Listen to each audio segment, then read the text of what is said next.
sa pulong sa atong buhay nga Diyos sa pagtuon sa iyang mga pulong. Praise God. Salamat sa Diyos sa lain na usap na opportunity ngayon ihatag ka na to study His words because His words is the lamp upon our feet. Guide sa atong path na ngayon while we are still here glorifying and magnifying the name of Jesus. Amen.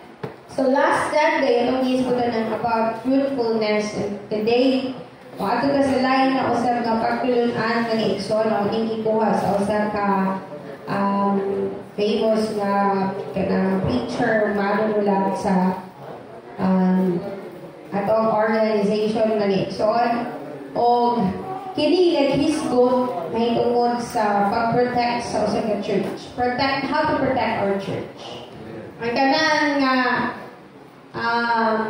involved or ang tanan nga nagtuo nga siya part sa church masingkit o praise the Lord. Praise the Lord. Last Sunday, atong pastor nag-preach about the preaching. So ganito yung title. Nakahinam to plus 10 sa langit. Ang sa ganito? Ha? Ako sa ito giwali ni Pastor. Merkulis kaya at today Wednesday. Ang sa ganito yung giwali? Nagwali siya may tungod sa paghigugma sa church. Matod pa sa iyang wali, I love my church. Kung love ni mo ang church, kung love nato ang church, na sure ko nga ato sab nga protektahan ang atong church. Love good nato. It is very impossible to love someone without protecting him or her. Tama, dili? Tama. So kung love nimo ang usa ka imong family, you have to protect your family.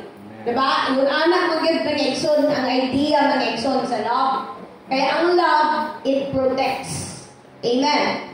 So, isa po sa Kakristohanon, responsibilidad nato ang i-protect ang ating church. Ephesians chapter 4 verse 3 in King James Version, nag-ingon diha, endeavoring to keep the unity of the Spirit in the band of peace.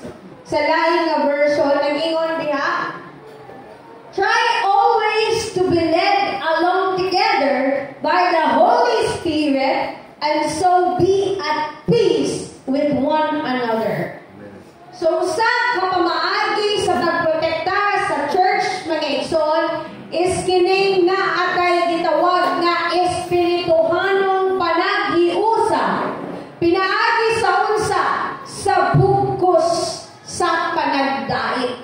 Amen. Endeavoring together in unity through the bond of peace na ngayon. Dawag kang United Pentecostal Church tungod kay dapat na kita magkahiusa diya sa gugma, diya sa makigdait mga igsoon, diha sa kanatang kaluoy o diha sa pagtuo. Kay Kristohanon man ta, responsibilidad nato ang pag-protect sa unity sa church. Amen? Ang tanan ringog unity. Kaya ang unity in the church, importante kini siya mga igsoon nga ang New Testament naghatag og grabe nga attention mga igsoon to it that to either heaven or hell. Kaya nga naman, useless lang mga igsoon ang pagtudlo o doktrina sa church kung mismo ang church nagkatimulaan. Amen. Wala diha sa gugma. Mauna ang mga igsoon nga importante yun gining gitawag nga fellowship. Unity mga igsoon. Mauna ang atong responsibilidad dili ang pagdaot ni ini kundi ang paghiusa ni ini tungod kay mao kini ang kabubuton sa atong buhi nga Dios. Magahisgot ta og uno mga igsoon kapamaagi sa pag-protect sa atong church. Una, you have to focus on what we have in common and not on our differences. Isa nagtuod diri nga naatay differences. Kitang tanan na atay differences. lahi ko kinaiya sa inyong kinaiya.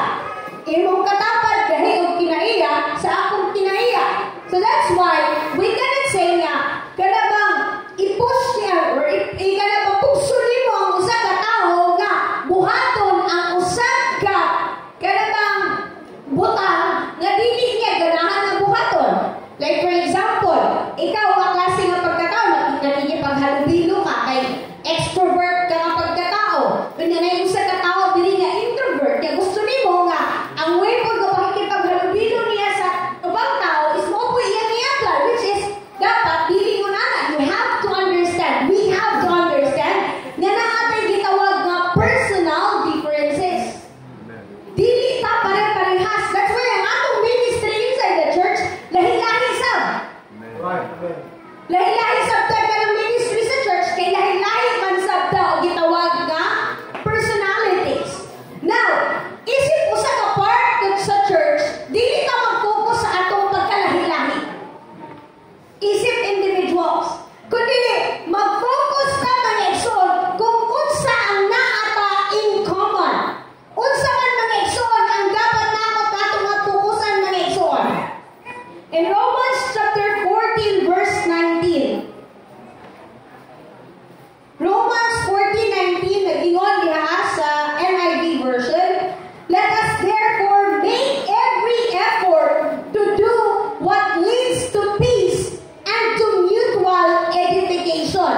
In other version man igsoon, ato daw nga ihatag ang atong all-out nga energy in getting along with other and help others with encouraging words. Ang atong panikabutan, ang atong kung unsa ang dapat nga makahimo og kahimayaan og kadungganan sa atong buhi nga Dios. Dili man igsoon ang atong pagkalahi-laki isip usa ka part sa church, isip usa ka mga part sa church kini kalahi-lahi og mga personalities.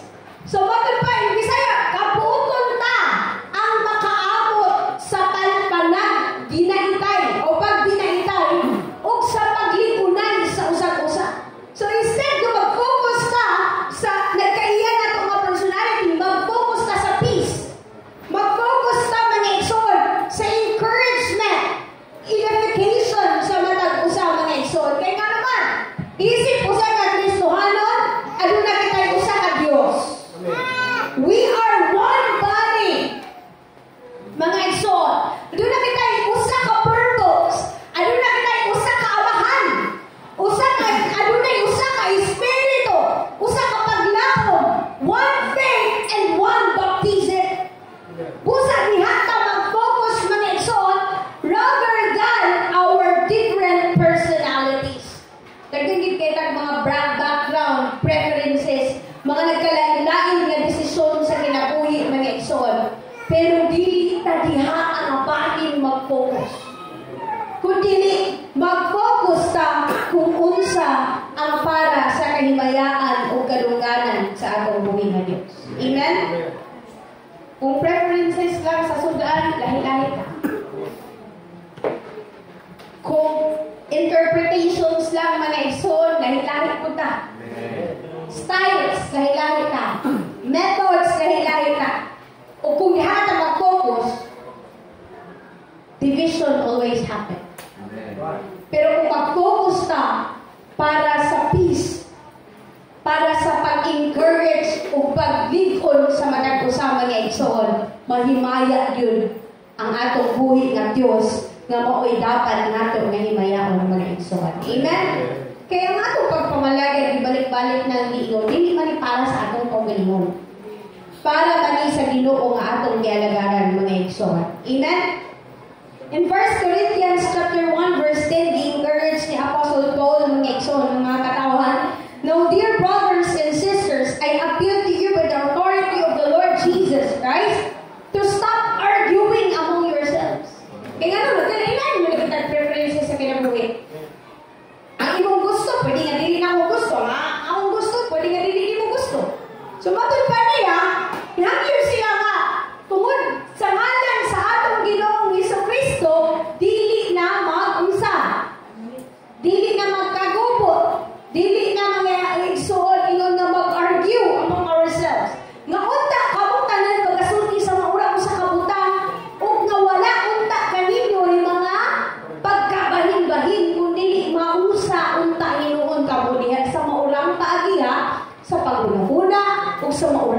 huna-huna.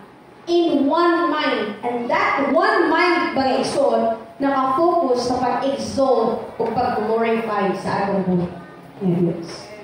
Amen.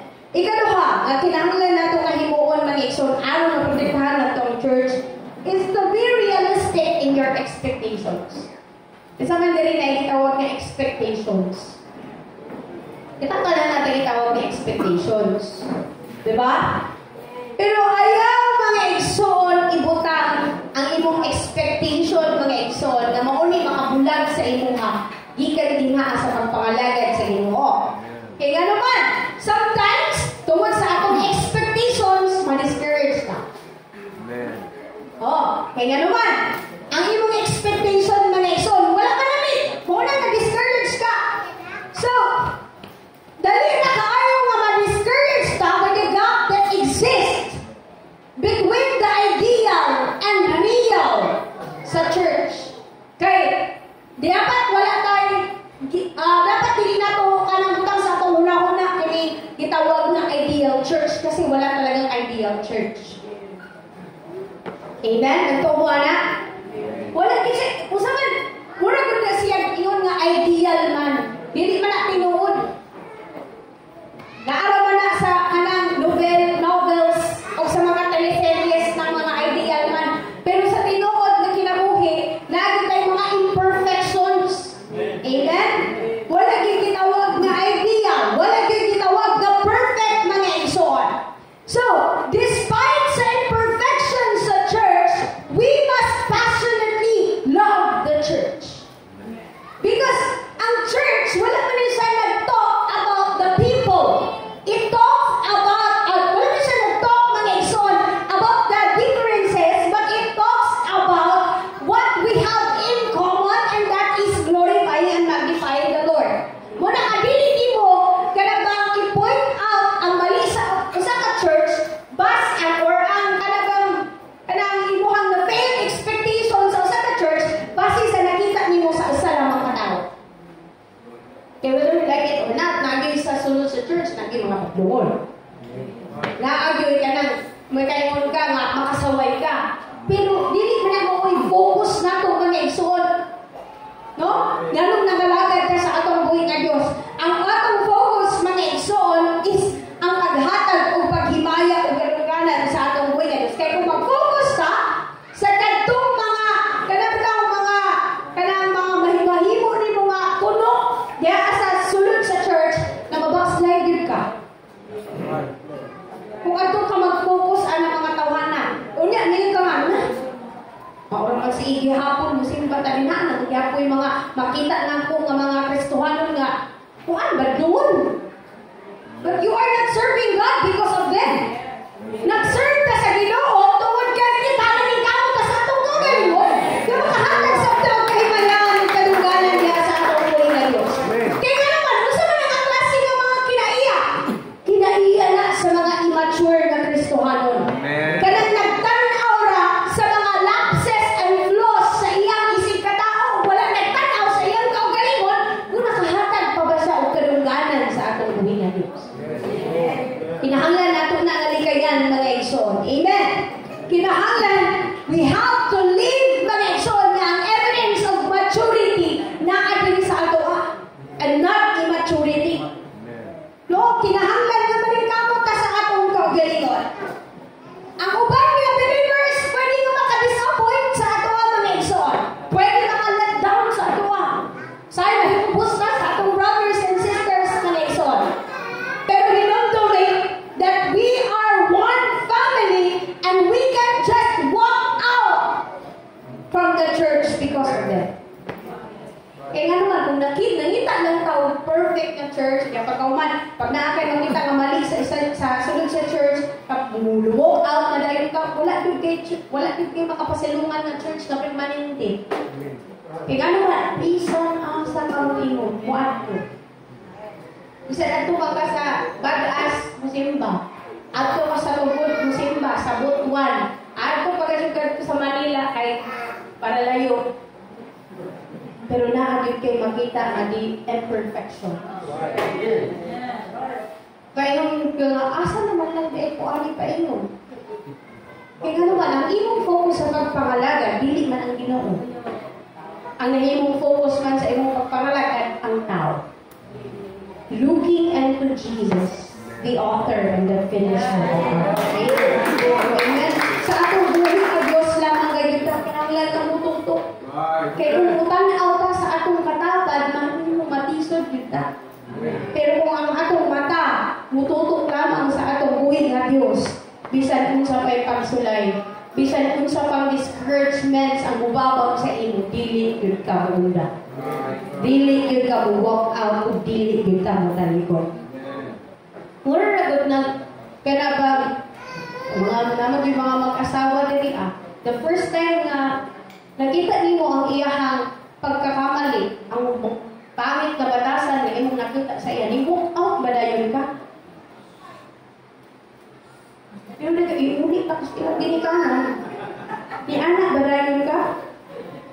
Kutog na po siguro ka sa pag-istorya. Pero wala din mo sa giuli. Hangtod karon nagpabilin ko nga nag-uban nga naman. Gikuptan mo ang inyong isahan. The same with the Lord. Naatay saad sa atong buhay nga Diyos. Pero unsa man mga igsoon nga kanagang pagsulay nga atong manian sa kinabuhi, doesn't mean that we need to walk out agad-agad mga igsoon. Kaya nga naman naatay gibuhian nga saad sa atong buhay nga Diyos. Amen? Not because of the circumstances, not because of the people around us na undang kaya sa pagpangalaga sa atong buhay. Amen. Because there is no perfect church to escape to. Wala. Mao na nga kinahanglan lamang gyud nato kugdan pag-ayo muun sa ang atong nabadunan mga igsoon. Amen. Ikatulo, choose to encourage rather than criticize. Mao ni problema mga igsoon pag ang criticism musulod na sa church. Amen? Dili nato tugutan nga kita mo source of criticisms, but tugutan nato nga kita mahimong source of encouragements inside the church. Amen? So, ang atong buhay nga Diyos mga igsoon, nag-warn sila sa iyang, pinaagi sa iyang mga pulo, balik-balik niya sa iyang mga pulong mga igsoon, not to criticize, compare, or judge each other. Romans chapter 14 verse 10. Ingon diha, why then criticizing your brother's actions? Lain nga version. Why try to make him look small? We shall all be judged one day. Ako ang panahon nga kita hukman. Not by each other's standards or even our own, but by the standard of Christ. Nganong magahukom ka man sa imong igsoon? O ikaw, nganong mga tamay ka man sa imong igsoon? Kitang tanan mo atubag raon niya sa hukmanan sa Diyos. Wala gilain na pwede na mahukom no ang Ginoo ra gyud. Kay ulaw kaayo no. Ulaw kaayo nga kita nagahukom ka sa laing tao tapos pag-abot di ay sa judgment day, isa di ay ihapon ka sa pagahukman. Kaulaw ba? Di ba Tiani? Arang ulawa. Matod pa ni David, si Prophet Nathan. Naana si David nga, kinsa ka ng tawanan? Kaya pakyo na to na sila. Pag-ingon pa lang ni Prophet Nathan, thou art the man. Kurang nahili si David. Nasubok siya, naulaw siya at abangan sa atong buhay na Diyos. Kaya nga nun, siya na itong tawanan. Sometimes, yung anak ko ta, muna ang likaya na to. Ang maghupunta sa ubang tao, mag-criticize ta sa ubang tao mag-exon. Tungod kay kitang tanan raba, hukman ta katubangan sa atong buhay na Diyos. Amen. Kaya naman, whenever we judge another believer, kayo pat ka butang na pwede manitabo sa ato. Una, we lose our fellowship with God. Kaya naman, dili ganahan ang Ginoo ngayon na iyang mga katawan. Dili ganahan mag-dwell ang atong buhi nga Dios sa usa ka tawo mga igsoon nga criticizer. Kay nga naman, kinsa man day ang number 1 na accuser and criticizer of brethren. Revelation chapter 12 verse 10, si Satan. Now, if mahimo tang accuser, if mahimo tang criticizer mga igsoon, we are not God's family anymore, but we are already sa family, sa kaaway. Kung mauna man na ang atong ginabuhat.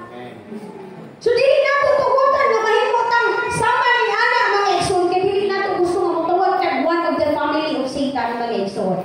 Amen? Ikaduha nga may tabo, i-expose nato ang atong pride and insecurity. Kung sa reason, anong criticize man imong tao? Para positive ka sa tubangan sa ubang tao?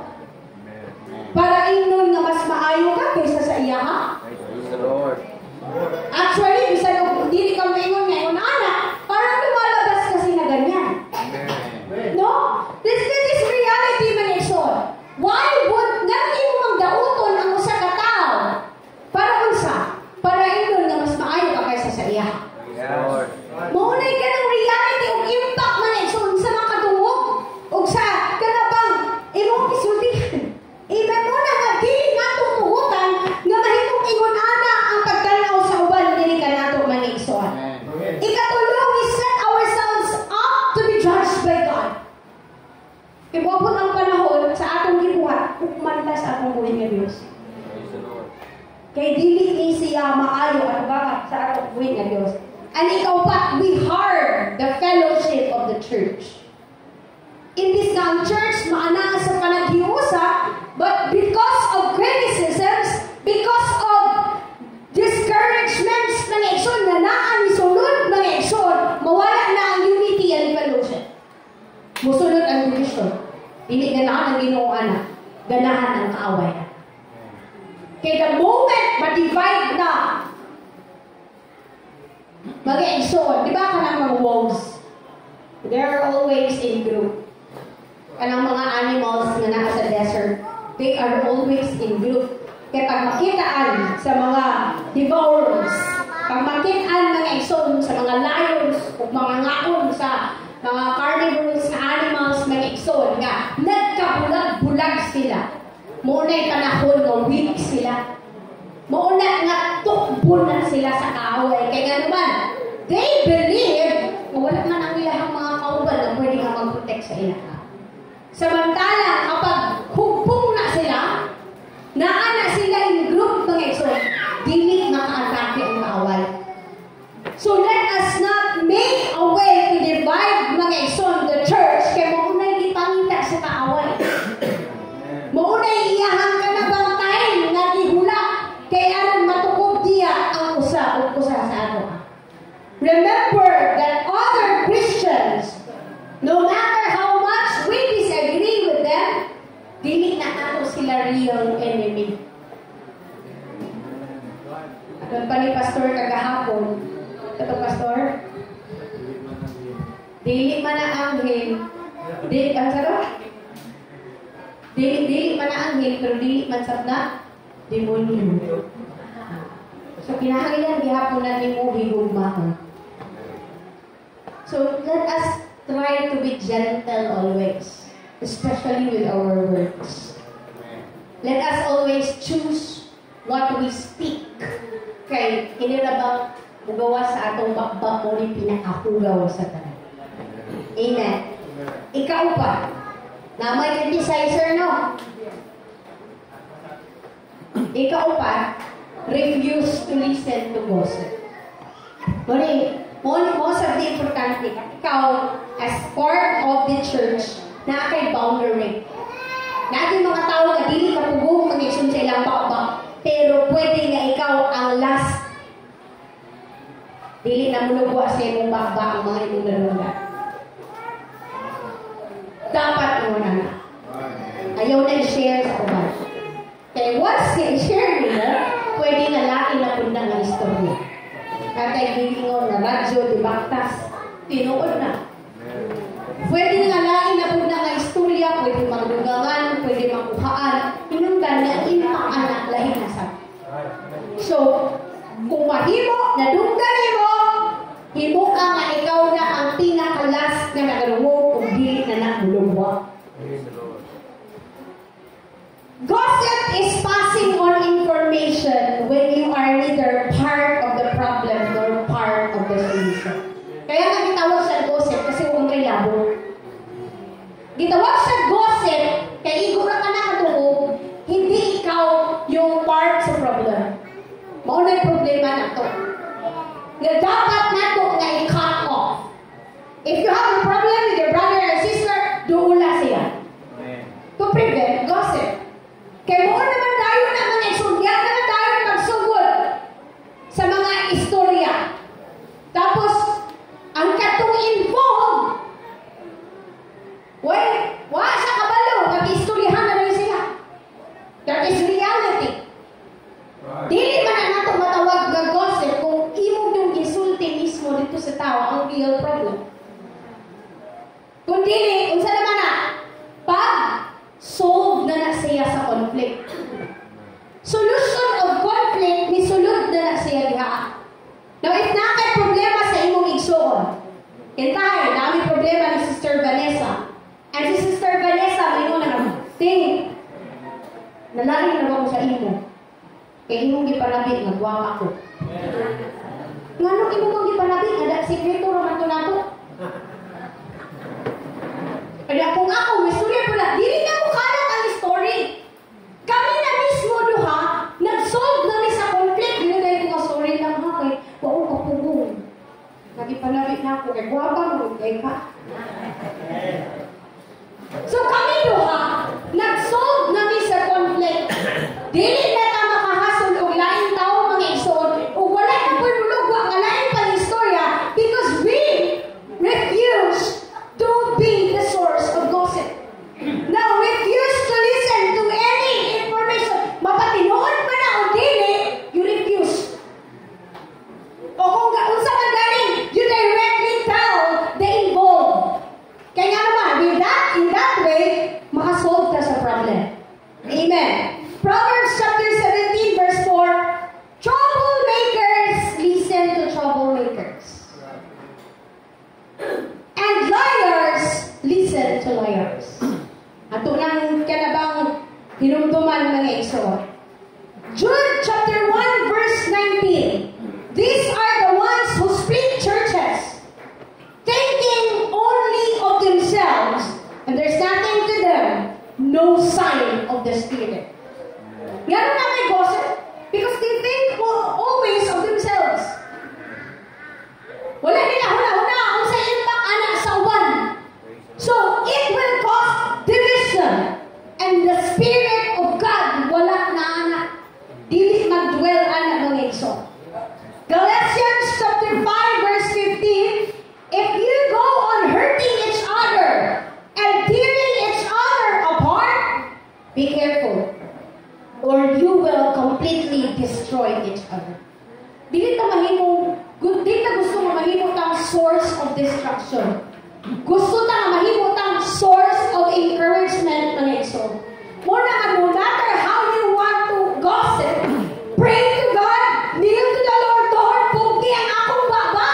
Lord, pugi ang akong kaugalingon nga dili ko makapasakit sa akong bisig na tao. Because this is not for me. Because this is for your glory. Amen. Dili mahimaya ang atong buhi nga Diyos nga igsoon sa iyang anak nga butang. Proverbs 26:20. Fire goes out for lack of fuel, and tensions disappear when gossip stops. Wala ang tension pag mawala na ang gossips. So, likayan nato ning butanga mga igsoon. Nunduman sa nato that people who gossip to you will gossip you as well. Huwag niya ako kanang very careful about when someone will talk to you about whatever issues ka naa siya. Careful ka. Do not share your personal experience to him or her. Kaya nga naman, sa sulod, kailangan na kung natawa ang iyang katubang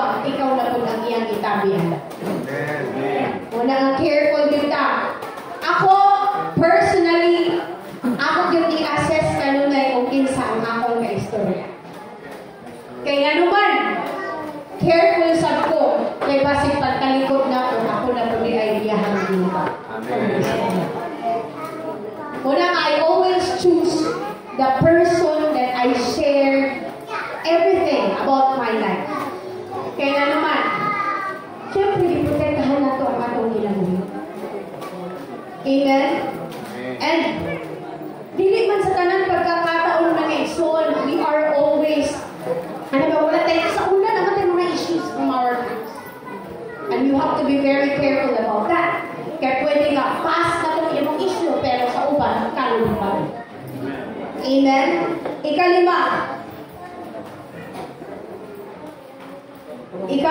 mga igsoon, is that we have to practice God's method for conflict resolution. Kung sa may method sa Ginoo sa conflict resolution, Matthew chapter 18, verse 15 to 17. Matthew 18, 15 to 17, nagingon, if a fellow believer hurts you, go and tell him. Work it out between the two of you. Kamu duha, mag-istorya mo. If he listens, you've made a friend. If he won't listen, take one or two others along so that the presence of witnesses will keep things honest. Then try again. Kung dili gihapon siya madala mga igsoon, una, kamuraduha ang istorya. Ikaduha, and pastor, pwede ba nga magpatabang ni? Or other elder, pwede ba magpatabing nito? Solve the conflict? Una, o dili gihapon sa madala sa inyong anak, matod pa in Matthew, book of Matthew, if he still won't listen, tell the church. Doon na ang way mga igsoon of kanabang solving conflicts.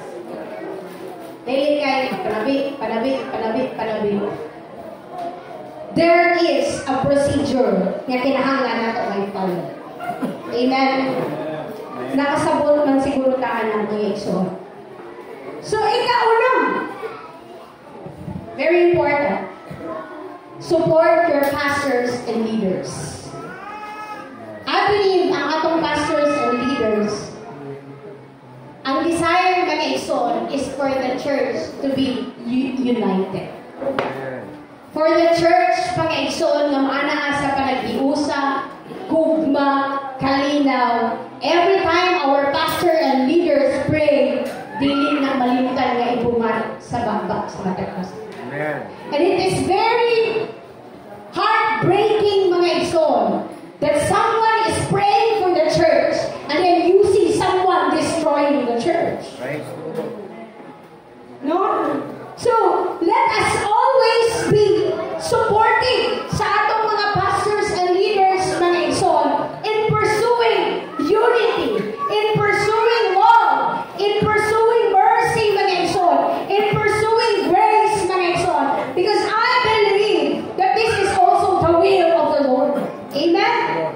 Praise God. Hebrews chapter 13 verse 17. Be responsive to your pastoral leaders. Listen to their counsel. They are alert to the condition of our lives and work under the strict supervision of God and contribute to the joy of their leadership, not its drudgery. And why would you want to make things harder for them? Dili na nato himuon nga lisod pa mga igsoon ang ministry sa atong mga pastors and leaders. Dili lali mga igsoon ang gihatag ka ministry sa kanila. Dili lali mga igsoon ang gigugol nga time mga igsoon just to keep the church mga igsoon. And then dili nato tugutan nga kita mo'y source sa pagkalapad sa ulo sa atong pastor. Praise the Lord. Kita mo'y mahimong source mga igsoon nga mahimong ma-stress na sa mga igsoon atong mga leaders, atong mga pastors. Let us be one of those members mga igsoon nga mo help sa atong mga leaders and pastors para i-lift sila just like giun sa nag-lift up ang hands ni Moses mga igsoon. Sa dihang weak na sila. Remember, leaders and pastors also get tired. Tuwapon sa sila sa point nga gikapoy na ko kumampo, gikapoy na ko bumayaw sa akong mga kamot para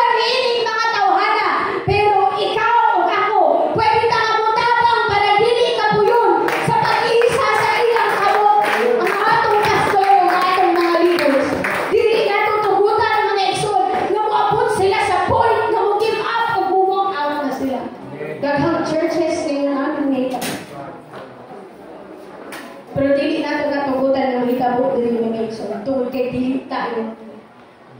Amen? We want God to be exalted. We want God mga igsoon na mahimayo o mapisilugan sa tanan nato nga paghimuon. Amen? We have to think, mga igsoon, not only of our own good, but we have to think of other Christians kung sa ang dapat na maayo para sa isang Kristo. Amen? Manindog kang tanan, mga igsoon. Palakpakan nato ang atong buhay na Diyos. Hallelujah.